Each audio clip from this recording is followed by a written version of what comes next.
Hi there, welcome to Kneppy Invest. I did not plan to do a Megaport video. However, the gods have spoken. Maybe I should say the Megaport gods have spoken. And the company released their quarterly results on what's today's date? October the 26th. Share price is down 16%. So because I've done a few videos on this company when the share price has risen, I thought I'd do another video on this company because the share price has fallen. Now down 16%. And this type of volatility is not that unusual for a company like Megaport. In fact, if we go back 1 year ago to the September quarter for financial year 23, the share price of the company fell 31%. Now, at this point in time, 1 year ago, there was definitely negative sentiment in this company. And that probably also fueled the share price drop 1 year ago. Now, today, with the drop in share price of 16%, obviously the market is reacting negatively to the company's core report, and I think probably overreacting. And I definitely think there is an argument that the market is overreacting. And one of the reasons why the market might be overreacting is just because what happened or for tech companies internationally. So NASDAQ was down 2.5%, something like that. I believe, if I remember correctly, was it Alphabet had a pretty bad, well, below expectations report. I think Microsoft had a good report, but a pretty bad night for tech companies. And in fact, the ASX Tech Index, which is XTX, if I remember correctly, I'm just gonna verify that. I'm pretty sure it's XTX. So let me just verify that. And as I verify, not only can I verify it's XTX, yes, it's XTX. And the XTX was down 2.5% today. In fact, at one point today, it was down about 3.5%. So tech companies were hammered today. And because they were hammered and Megaport decided to release a negative quarter report, that's why the share price for this company was down 16%. If we see tech companies rally on the NASDAQ overnight, there is a possibility that Megaport share price could rally as well. So down 31% on the release of their September quarter last year. But if we go back even further, June quarter of financial year 22, share price rallied 23% on the back of that particular Appendix 4C. So I found over the last 2 to 3 years, when this company releases their Appendix 4C, you see heightened volatility. And I think it's just a market unsure what to read in regards to this company. Now, I'm not sure what they're finding difficult to read about this company right now, because Megaport has definitely reached a really important inflection point. They are operating cash flow positive and free cash flow positive. In fact, this is the second quarter they were free cash flow positive, and it's not by a small amount. I'll talk about that later in the video. But first, what does Megaport do? So sometimes I do have to read a lot to try to understand, wrap my head around exactly what Megaport does. They say they are revolutionizing global connectivity. In fact, their software-defined network, or SDN, connects 700 plus enabled data centers in over 20 countries across North America, Asia Pacific, and Europe. They enable customers with on-demand connectivity to cloud, network, and managed service providers, and their network as a service solution offers greater agility, reduced operating costs, and increased speed to market compared to traditional connectivity options. Now, a few facts in regards to Megaport. This company was founded 10 years ago by Bevan Slattery. I'm not sure if he's still the non-executive chairman because I produced this particular slide over 1 year ago. Although I did change one thing in this particular slide. The CEO has changed in the past year, and the current CEO is Michael Reed. He was, started that role in May of 2023. So we're talking about 6 months ago, or almost 6 months ago. Company listed on the ASX December 2015. Now, Bevan Slattery is not the largest shareholder of this company. In fact, he did sell some shares about a month ago, and his holding in Megaport is down to 3.8%. But I don't think he's going to complain about that. Now, some investors do get nervous when, like the founder of a company might sell a little bit of shares. So that's exactly what Bevan Slattery does. But founders of a company can sell some of their shares. Now, he hasn't sold all his shares, just a little bit. He has a right to buy a yacht, that sort of thing, if that's his proclivity. Anyway, now the share price of Megaport has been really volatile over the past few years. In fact, in November 2021, the share price of this company went above $20. And that meant the market cap of Megaport was $3.2 billion. Now, at that point in time, the company was burning through a lot of cash. And not only burning through a lot of cash, significantly unprofitable, but still growing. And at that point in time, the market just cared about growth. They didn't care about profitability. And then things changed, and the share price of Megaport dropped from $20 or over $20 to a low around $4. Yes, the share price of this company dropped by 70, 80, maybe even 90, or maybe not 90%, but definitely 80%. And as I'm recording this video, share price is $9.63. That is the share price where the company closed on October the 26th, which means the market cap of the company is $1.5 billion. And if you don't know by now, the ticker code for this company is MP1.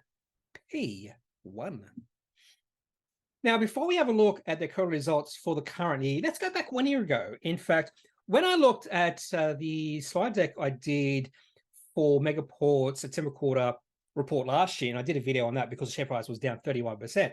This company has made significant strides in 2 years, because I could compare September financial year 22 to financial year 24, and this company is still significantly growing. There's no doubt about that. Not only is this company significantly growing at a pretty good rate, mind you, and I'll talk about this again later in the video, they're now cash flow positive and profitable, or more than likely they're going to be profitable in financial year 24. So let's go back 1 year ago, just to have a look at the September quarter financial year 23, when the share price fell 31%. So the market didn't like this, and there's reasons why the market didn't like this, and they're fairly similar to why the market doesn't like this particular quarter report. So 1 year ago, the company produced $25.7 million in receipts. Yeah, I was going to say billion there, but I don't think billion is right, because if this company produced $25.7 billion of receipts, the market cap of this company wouldn't be 1.5 billion, particularly because the margins of this company are quite good. Anyway, 25.7 billion. Oh, I said it again. $25.7 million in receipts, and the company was operating cash flow positive by just over $2 million. Now, just because a company is operating cash flow positive doesn't mean they're going to be free cash flow positive, because this company spent $6 million on capital expenditure. And the way you calculate free cash flow is you take the operating cash flow minus the capital expenditure to get free cash flow, which means this company was free cash flow negative by almost $4 million if you don't include intellectual property. Now, this company tends to spend around about $2.5 million on intellectual property each and every quarter. So that seems to be an ongoing cost. Now, the one thing I do look at is the change in receipts from year to year. You'll notice if you do look at last year's September quarter results, receipts were down $700,000. So that's one of the reasons why the market got a little bit nervous about these results, why the share price was down 31%. There would have been some investors who thought the growth of this company had come to an end. And you'll see how ridiculous that is when we look at this particular financial year 24 September results. But even though receipts were down $700,000, product manufacturing operating costs down $4.4 million, staff costs down, administration costs down. So they were putting a lid on their spending. So they were decreasing the spending at this point in time. However, it wasn't enough to get the company in to become free cash flow positive, but it was enough to get the company operating cash flow positive. So there were a few green flags when the company did release their results 1 year ago, but there was just too many red flags for the market to take, and that's why the share price was down 31%. So let's have a look at the September quarter financial year 24 report, just to see how this company has progressed over the past year. And anyone who was concerned about the lack of growth in this company probably looks like a fool right now, because receipts up $22.5 million from 1 year ago. It's very important just to know something about this company is you're not going to see a steady increase in receipts from quarter to quarter. In fact, not only this company, probably every single company in the world, you don't see receipts or revenue increasing at the same rate year for every single year. There's going to be some years where receipts or revenue will grow quicker than other years, some years where it'll slow down. It all depends on many different factors. But the last year for Megaport has been fairly good. Receipts up significantly from 1 year ago. Now, the other thing to take into account when you're looking at receipts or the quarterly cash flow is how much did their spending go up or down. You want to see a little bit of scale.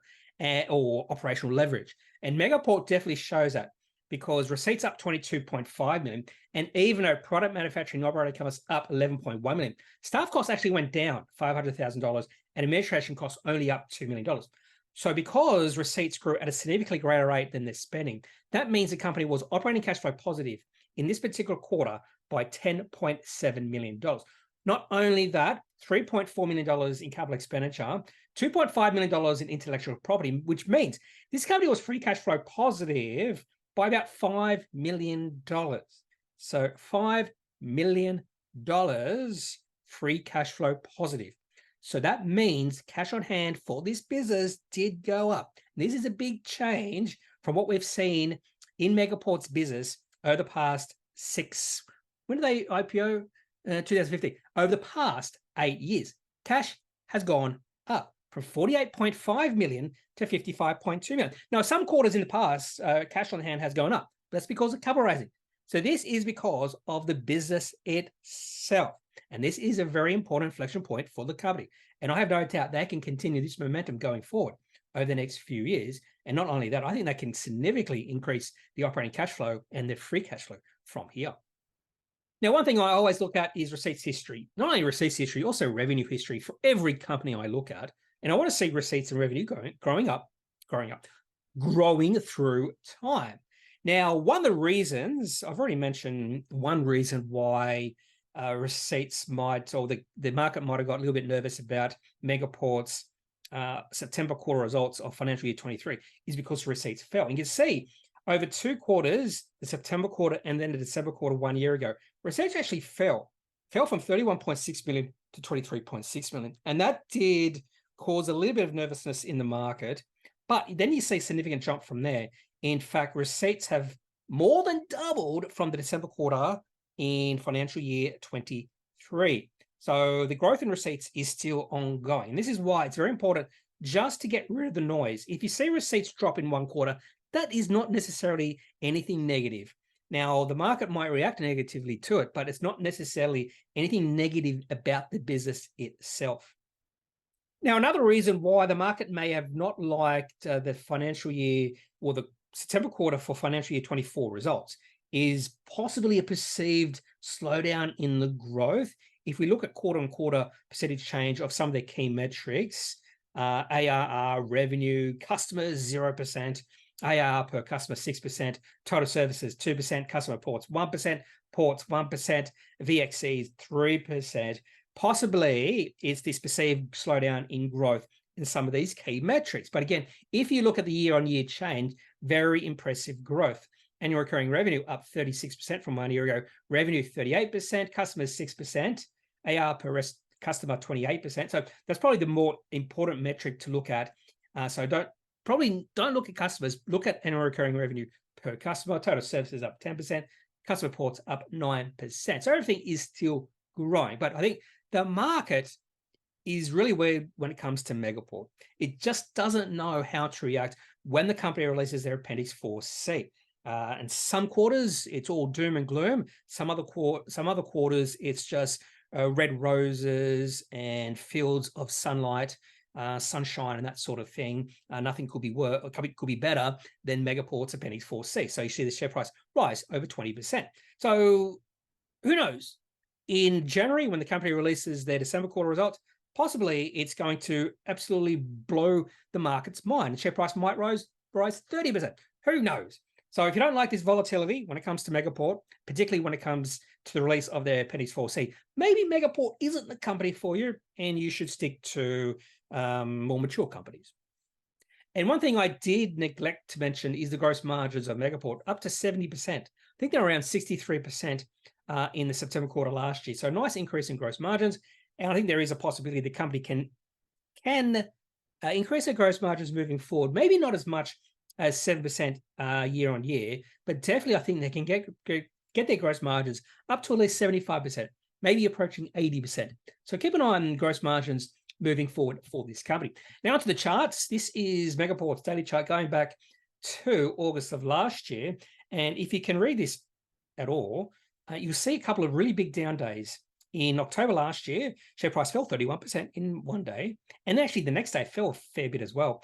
And there was also another significant decrease in the share price in January. And that's when the company released their December quarter results. So again, the biggest volatile down days and even up days for this company revolve around the Appendix 4C. Not exactly true when the company saw a massive increase in the share price. That was in July. And well, actually, that would have been around the Appendix 4C for the June quarter. So there you go. So you see the massive swing in share price. You see the massive swing in sentiment around this company occurred around about May or June. Share price went into a well-defined downtrend, and that's when we saw those really negative reactions from the market. And then when we started to see a bit more positive announcements from the company, that's when the sentiment and the trend in the share price shifted from negative to positive.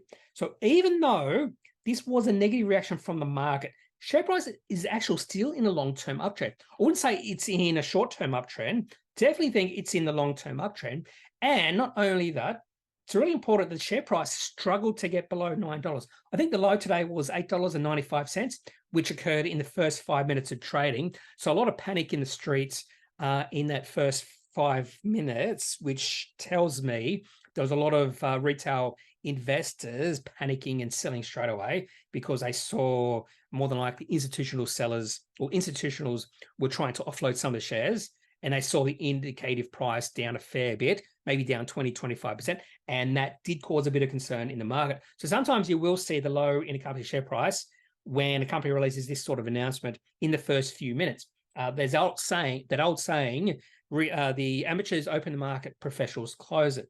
And when you see the low in the day in the first few minutes, that is a sign that that particular statement, there's a ring of truth to it, bit of truth to it.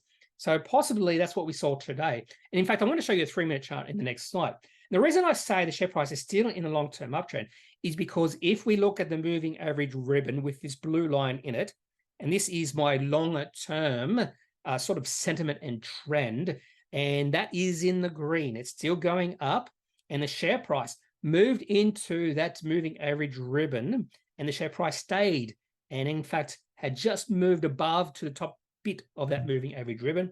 And not only that, the reason why $9 is important is if we go back to July of this year, on the day the company released their Appendix 4C, the share price rose something ridiculous on that day. Share price closed on that day at $9. So there's a lot of probably traders out there who know $9 is a nice support level for this company. And that has further been enhanced, that belief that $9 is a good support level for this company, because the share price today got to a low of $8.95 and the share price closed at $9.63. So there's a lot of buying today when the share price was between $9 and $9.50. So I'm pretty good volume coming through today, which is understandable. In fact, this company does see fairly big spikes in volume when the company releases their Appendix 4C. We saw it in September last year, in December last year, and also in July this year. And this is that 3-minute chart for Megaport. And the low in the day was the second candlestick. So that's a second 3-minute window. So around about 9:05 to about 9:07, somewhere around there was a low for the day. And the low for the day was just under $9. I kept thinking $8.95. I actually can confirm that right now because I do have the chart next to me. And the low was $8.95 in the day. And a really nice bounce from that low over the rest of that first hour of trading. In fact, the share price went from $8.95 back up to $10.50. Just imagine you sold in that first few minutes at $9 and then you saw the share price rise or rally to $10.50.